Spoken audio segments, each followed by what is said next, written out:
Lalu apa bagusnya, apa dampak positifnya kalau keluarga itu belajar berempati kepada suami, kepada istri, kepada anak-anak, orang tua anak, anak orang tua. Nah, kalau kita itu mau bertukar tempat dan kita mau belajar berempati kepada anggota keluarga kita, yang pertama, hubungan kita akan makin mendalam. Ya, hubungan kita akan makin mendalam, makin karib dan makin rapat. Bukan makin renggang. Nah, kita inginnya, siapapun inginnya, orang hidup keluarga itu makin mendalam, makin rapat, makin intim, makin mesra. Meskipun kita setiap hari bertambah tua, tapi itu tidak menghalangi kemesraan, tidak menghalangi kedekatan, tidak menghalangi kesenangan bersama, itu harusnya tidak. Ya, kalau itu makin menurun, berarti ada yang salah dengan pernikahan kita. Kita tidak makin dekat, tapi kita makin menjauh. Kita tidak makin intim, kita menjadi makin asing satu dengan yang lain.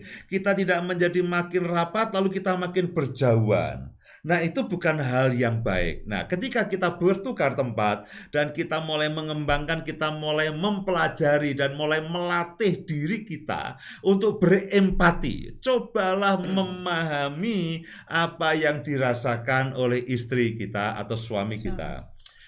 Saya kasih contoh satu cerita. Beberapa waktu yang lalu kami pergi ke keluar kota, kami pergi ke Ambarawa.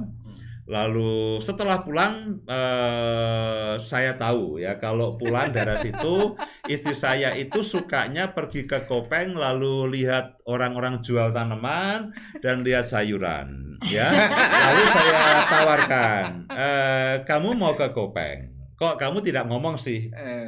Ya mau, ya sudah ke Kopeng. Ya, saya entah kenapa dia tidak ngomong dan dia tidak minta. Mungkin dia sungkan. Nah, ketika kita dari Salatiga kita lewat Kopeng, turunnya akan lewat Magelang.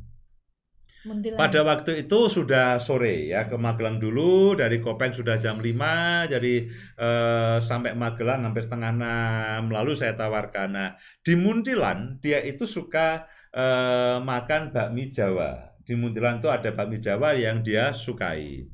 Lalu saya katakan, gimana kalau kita mampir ke bakmi Jawa di Muntilan? Sudah malam. Sudah malam. Ini sudah malam. Aku juga empati. Ya, dia sudah berempati dulu kan sudah malam. Ya, padahal itu memang sudah gelap ya, karena kita sampai di Magelang itu sudah jam 6 lebih, hampir setengah 7.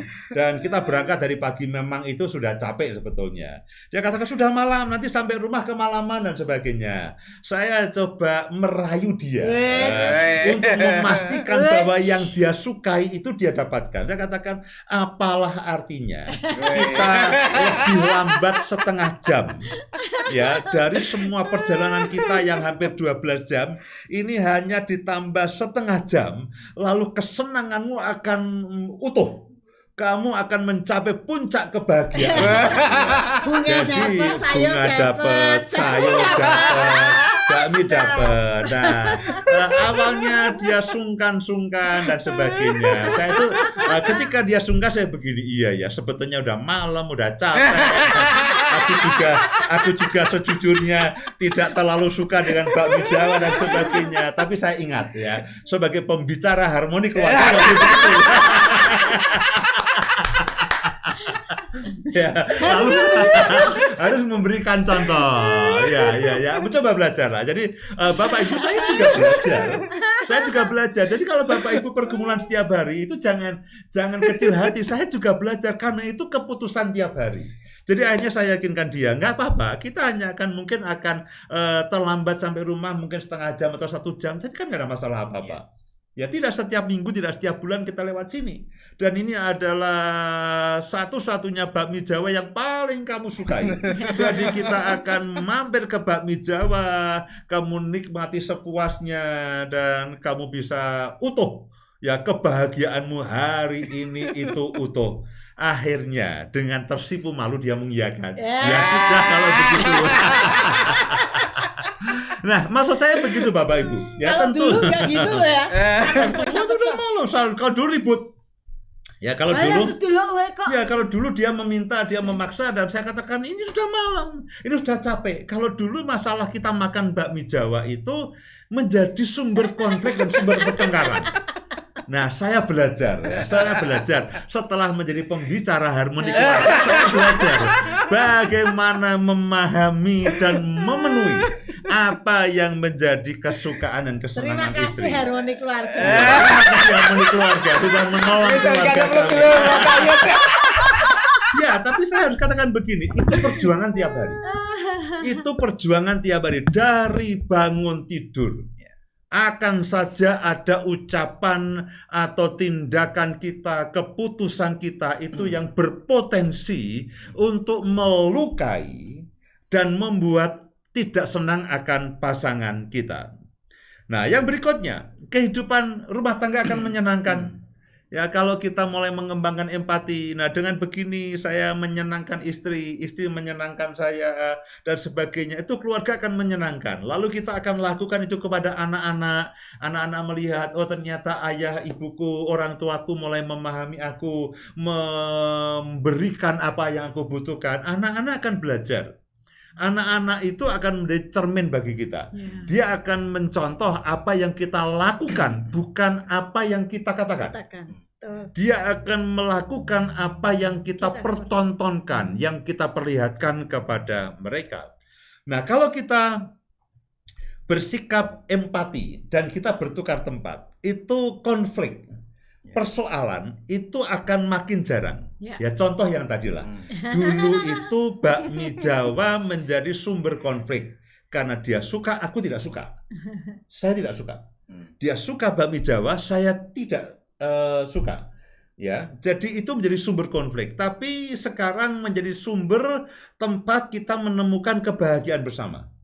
Ya, kebahagiaan bersama. Ketika kita mulai berpikir, saya pernah sampaikan, kita harus memberikan piala kemenangan itu kepada istri. Ya, ya bukan berarti begini kan, "Ure, aku menang ini, boleh memaksa suami makan bakmi Jawa." Saya rasa tidak begitu juga. Tapi toh kalau begitu, oke, kamu mengharapkan bahwa kamu bisa memenangkan bakmi Jawa, setiap minggu kamu akan aku beri bakmi Jawa. Sampai bosan.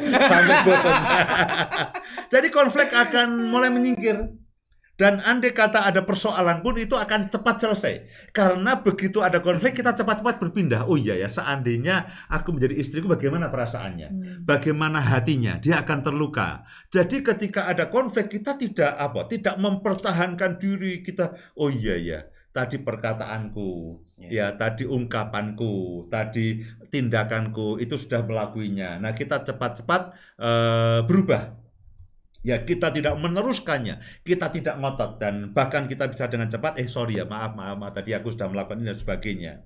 Nah, itu akan terhindar, ya, konflik akan mulai menghilang, dan andai kata muncul konflik, itu akan mengecil dan cepat selesai. Tidak ada lagi, yang berikutnya tidak ada omelan, tidak ada kritik, tidak ada marah-marah, tidak ada keluhan, karena masing-masing mencoba memahami dan mencoba memenuhi. Ya, empati itu memahami apa yang menjadi kebutuhan perasaan kita.